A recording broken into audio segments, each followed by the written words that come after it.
What's up, everybody? Welcome into this edition of Warchant TV. I'm Aslan Hajivandi, joined by managing editor of Warchant.com, Ira Schoffel. Hit the thumbs up, everybody. Check out all the great video we have over on our YouTube page right now. Over 30 minutes of newcomer interviews. If you're a subscriber to Warchant.com, you can just go right to the Tribal Council and get all the juicy nuggets from Corey Clark, who's meticulously summarized everything there. This man right here meticulously summarized this ongoing battle between Florida State and the ACC, Ira. Great work from you last night on a Monday, man. My guy out here grinding, right? Because it's Tuesday right now. Got to keep up with the days. So we have an amended complaint between Florida State and the ACC. Florida State with some new information they put into this thing, some rebuttals. I guess let's start at some of the more new revelations in there. We can't believe everything we read on an internet message board, but apparently some of the stuff in regards to John Swofford, the former ACC commissioner, maybe his relationship with the former St. Jefferson pilot, aka Raycom Sports stuff. Maybe some of that stuff was to be believed after all. You know, like you said, it's new information in the complaint, but it's not necessarily new information to people that have been really fighting this battle on the message boards or on social media for years. You know, the ACC and the SEC both have had long-standing relationships with Raycom Sports going back decades, because that was kind of how college football was, and college sports really were broadcast back in the day regionally on these regional networks. And Raycom, like you said, Jefferson Pilot before them, was I guess based in Charlotte, North Carolina, had long-standing ties to both conferences. And one of the things that really is hammered home repeatedly in this document, the new amended complaint from Florida State against the ACC, is that John Swofford, who was commissioner for a long time at the ACC, that he basically refused to let Raycom die. That, you know, the SEC cut Raycom out of their contract when they re-upped with ESPN in the late 2000s. But when the ACC was up for renewal in 2010, they were on the open market. ESPN and Fox came to bid on the ACC's rights. Florida State's contending that, you know, John Swofford said, no, the only way we're going to do a deal is if Raycom is involved. Well, it turns out, you know, obviously, and this is something that, as you said, had been on the message boards for a long time, Chad Swofford, John Swofford's son, is an executive at Raycom Sports. And so, you know, again, I've never given a whole lot of merit to that. I mean, look, John Swofford's son, I'm guessing, was not born at third base. He was born crossing home plate. So if Raycom Sports died, I've always felt like they'd find him another job somewhere else. But I think that relationship, the argument there is also that the relationship with that North Carolina-based company probably, you know, kept Florida State and these ACC schools from making as much money as they could have on the open market. So that's kind of one of the things in there. But yeah, they go repeatedly after John Swofford in this complaint. It's a much more abrasive, combative complaint than the original one, but that kind of matches, I think, what they got from the ACC. You know, when this all started, the ACC and Florida State both put out complaints basically within 24 hours.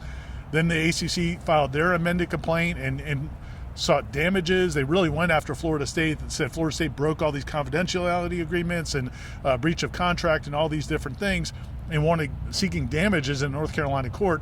Florida State has clearly responded in kind, going at the ACC and John Swofford. Right, and in some of that rebuttal there, I mean, you mentioned the ACC is accusing Florida State of breaching contract, breaching confidentiality. Florida State bounces back in that amended complaint the other day and basically says, there was nothing that we signed that says anything about confidentiality. We're a public university. Anything that we do in relation to this sort of contract that we're dealing with the grant of rights and media rights, it's readily available. So that kind of seems that he's trying to chop off one of the main legs from that rebuttal that the ACC put out earlier in the month. Yeah, and we're obviously not attorneys, guys, but from a common sense standpoint, they make some pretty good arguments.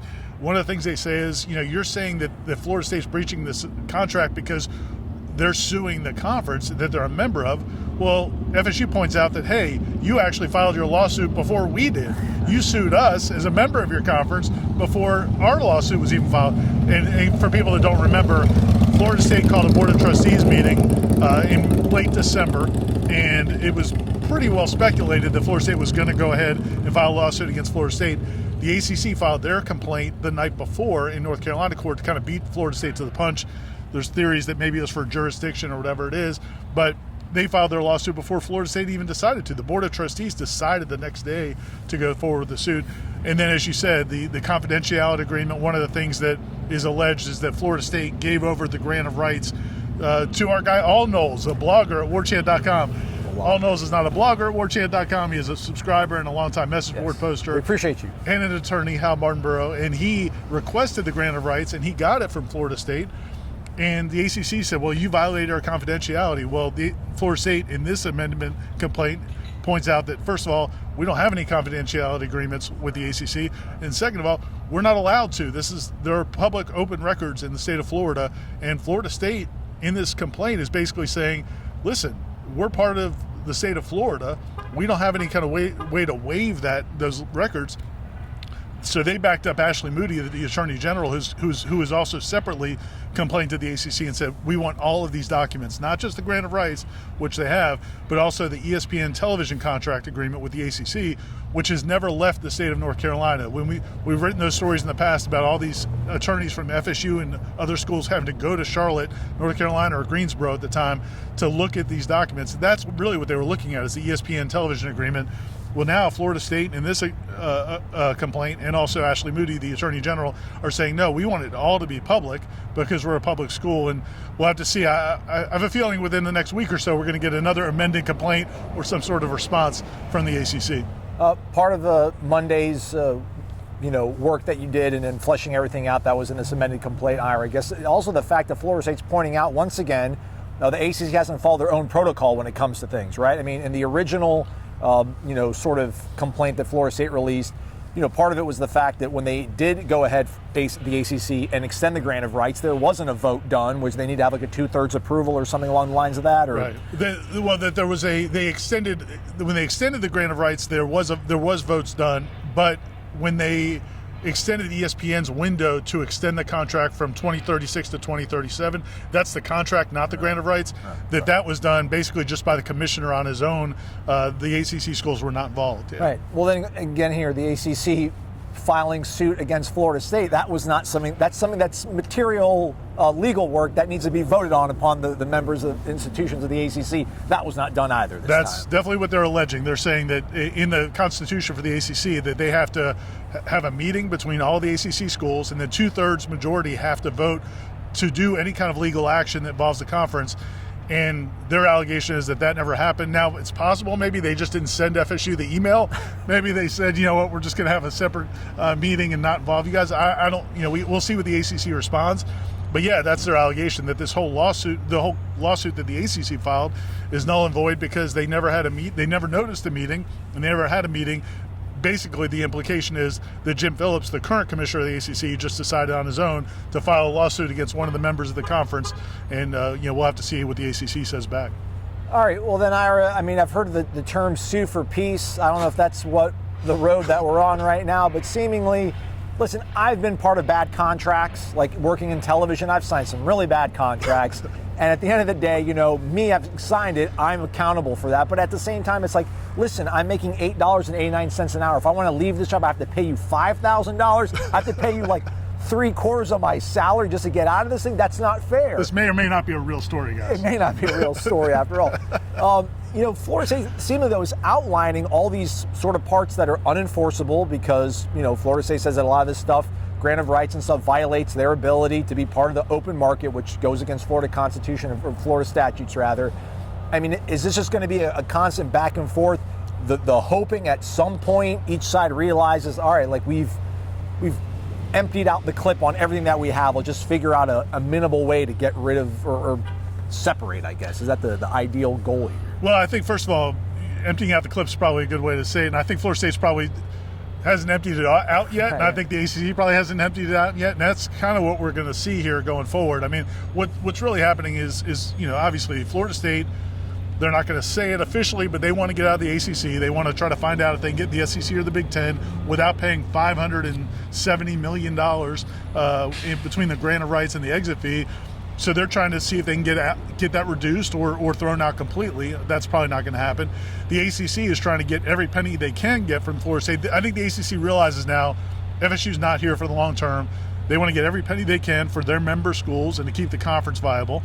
And now they're going to ask the courts to decide it. And I think how you read these complaints and how you view the argument probably depends on which side you're on. Again, ultimately an unbiased judge, whether it's in Florida or North Carolina, that's to be determined, is going to have to be the one that decides who's right. And whether or not, like you said, Florida State signed these agreements, that's an argument that the people in North Carolina will make and some non-Florida State people will make. Hey, you signed these agreements, you signed the grant of rights. What Florida State pointed out in the first contract, in the first complaint, and then again in this complaint, even harsher, is that they felt like they were swindled, that John Swofford feigned, is the word they used, that there was an ultimatum from the ACC, from the ESPN, that there would be no ACC network and no renegotiated contracts from the ESPN if Florida State and these other schools didn't sign the grant of rights. They feel like they were held hostage, so they signed the grant of rights, originally in 2013, then again in 2016, but they felt like they did it under false pretenses. And again, the ACC is going to argue, no, you knew everything that we knew.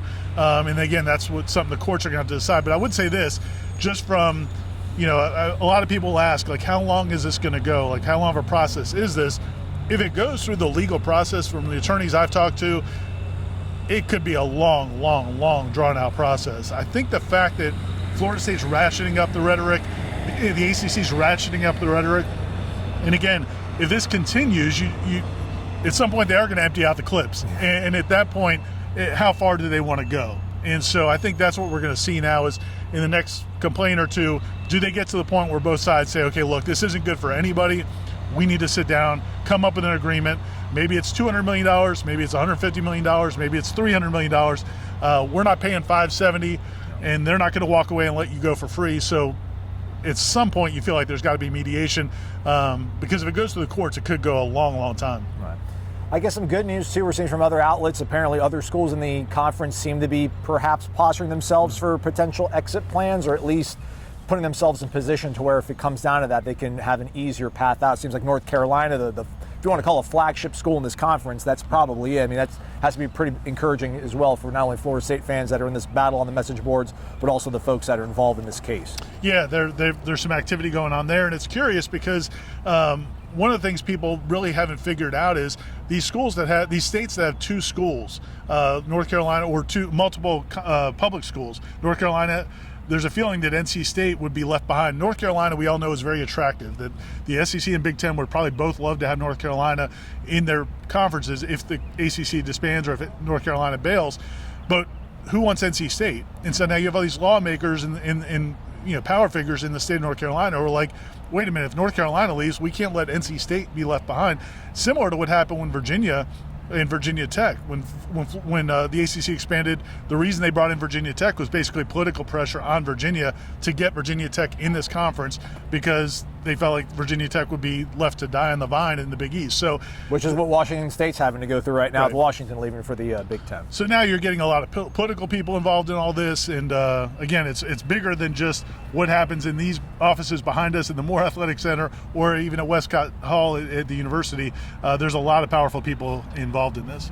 Speaking of powerful people, Ira Schoffel, Corey Clark, and Jeff Cameron, they'll be hanging out over on Seminole Headlines from 1 to 3 o'clock live. So go check that out and see the replay as well. And go check out Ira's story. It's incredibly detailed, thorough, and has all the information you need to keep posted on this ongoing developing story that has a huge, huge power impact swing for Florida State and the entire college football world, probably. And I think we also have the amended complaint actually uploaded now on the site. So if you want to read all 59 pages, it's a quick read. It's a breeze, kind of like a Grisham novel. Real page turner. You go check that out as well. He's Ira. I'm Aslan. Thanks for watching. Hit the thumbs up on the way out. We certainly would appreciate that.